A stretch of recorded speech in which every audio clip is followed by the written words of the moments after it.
হুমায়ুন আহমেদ স্যারের এই কথাটা আমার কাছে অনেক বেশি ভালো লাগে। কাউকে মনে পড়ছে, ফোন করো। কাউকে দেখতে ইচ্ছে হচ্ছে, জানাও। কাউকে ভালোবাসো, বলে দাও। সময় নিও না।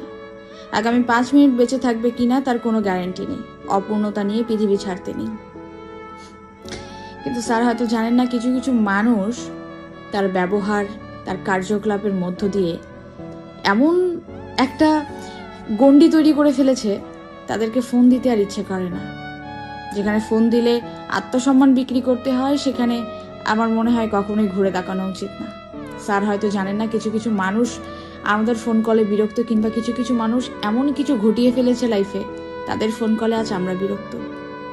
স্যার হয়তো জানেন না, কিছু মানুষকে আজকাল মনে পড়ে এটা করতে, আমরা যেন তাদেরকে তাড়াতাড়ি ভুলে যাই, যত তাড়াতাড়ি সম্ভব। তাহলেই হয়তো জীবনে ভালো থাকা যাবে।